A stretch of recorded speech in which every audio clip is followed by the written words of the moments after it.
Ассаламу алейкум құрметті ізгілік шамшырақтары бағдарламасының тыңдармандары. Бүгін біз өте қызуғанда, өмірін оқысаңыз құдды бір сол заманға сапар шеккендей әсер беретін, батырлығы мен адамгершілігі таусылмас дастандай болған сахаба Анас ибн Маликтің туған ағасы туралы сөз қыламыз. Ол Бара ибн Малик әл-Ансари, Алла одан разы болсын.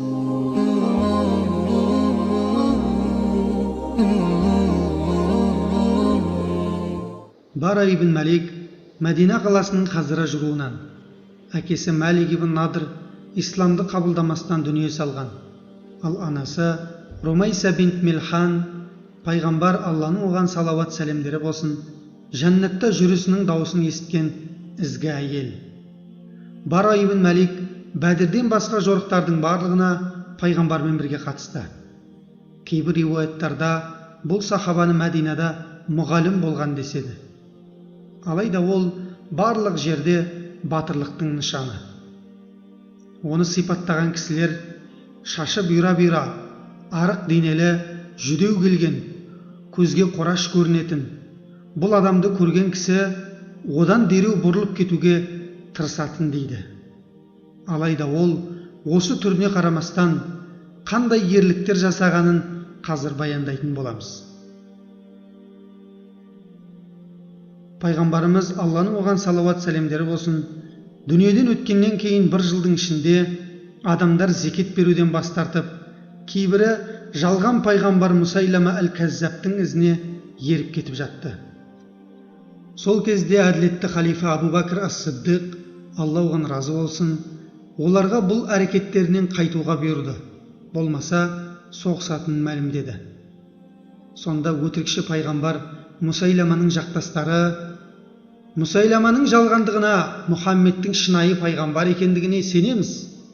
Әйтсе де, солтүстік араптардан шыққан шыншыл әрі турашылдан, яғни меккелік Мұхаммедтен, ямамалық өзіміздің өтірікші туысымыз абзал дейді екен.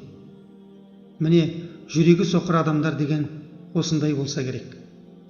Осылайша, миладише 632 хижри жыл санауымен 11-ші жылы халифа Абу Бәкір ас-Сиддиқтың билігі тұсында мұсылмандар Халид ибн Валид және Абу Дуджананың басшылығымен Араб жазирасының оңтүстігіне аттанады. Мұсайлама Кәззаптың жақтастары 40 000, ал мұсылмандар саны 13 000 болып, Ямама жеріндегі үлкен бақшада кездеседі.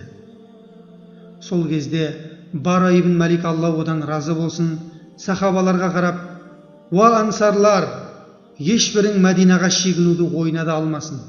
Бүгіннен бастап сендер үшін Мәдина жоқ, тек бір Алла бар, және сендерді күтіп тұрған жәннат бар. Қане мені найзаларыңмен демеп, мына қамалдың арғы бетіне лақтырып жіберіңдер», деді. Салмағы өте жеңіл болғандықтан қамалдың жоғарғы жағына дейін оны лақтырғанда, жау жаққа өтіп, жай отындай жарқылдаған жау жүрек Бара қақпа алдындағы жаумен жалғыз айқасты.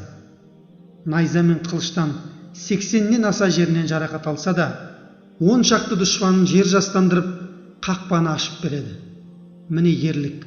Қақпа ашылып, мұсылмандар әскері толық ішке кіріп, Мұсайлама да, оның әскері де осы шайқаста жермен жексен болады. Сондықтан бұл бақша осы шайқастағы мәйттің көптігінен Хадиқатул Маут, яғни өлім бақшасы деп аталды. Қиян кескі ұрыста сау тамтығы қалмаған Бараны емханаға жеткізіп, қашан толық жазылып шыққанша Халид ибн Валид, Алла одан разы болсын, тұтас бір ай бойы оның жанынан кетпеді. Міне достық. Бара ибн Малик жазылып шыққасын, денесінің сау жері қалмағанына қарамастан, Омар әл-Фаруқтың халифалығы тұсында Алпауыт Парсы империясының Тустар қаласы үшін болған шайқасына барады. Бірақ Омар әл-Фаруқ әскербасыға хат жазып, Бараны мұсылмандар құрамаларының біріне қолбасшы етіп тағайындамаңдар. Ол өзінің әскерінен бұрын барып, соғысып, әскерін құртып алама деп қорқамын деген екен. Осылайша туыстардың ең үлкен қамалдарының біріне бекініп алған парсыларды мұсылмандар қоршауға алады. Олар қорғанның қабырғаларынан төмен қарай ұштарында отқа қыздырылған қызуы көмірдің шоғынан да ыстық болат ілмектері бар шынжырларды түсіре бастады. Сол ілмектермен мұсылмандарды іліп алып, бірін жансыз, енді бірін шала жансар күйінде жоғары қарай тартып алып жатты.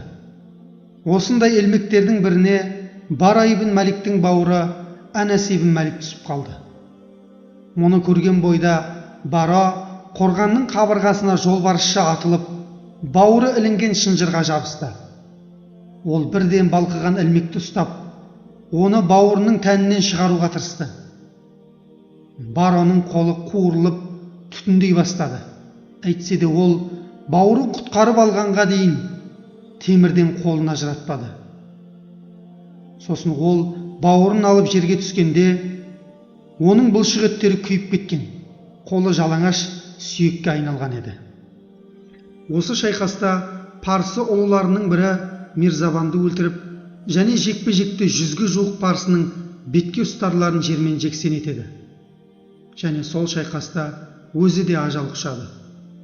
Денесінің өте жеңілдігіне қарамастан, адамның ақылы жетпейтін ерліктер жасаған Бара ибн Малик туралы пайғамбар, Алланың оған салауат сәлемдері болсын, бәлкім шашы ұйпа-тұйпа, шаң-шаң кескіні жоқ, адамдар көңіл аудара бермейтін, тіпті орталарына қоса бермейтін кісі, егер Алладан бір нәрсе сұраса, оған Алла міндетті түрде береді. Солардың бірі Бара ибн Малик деген екен.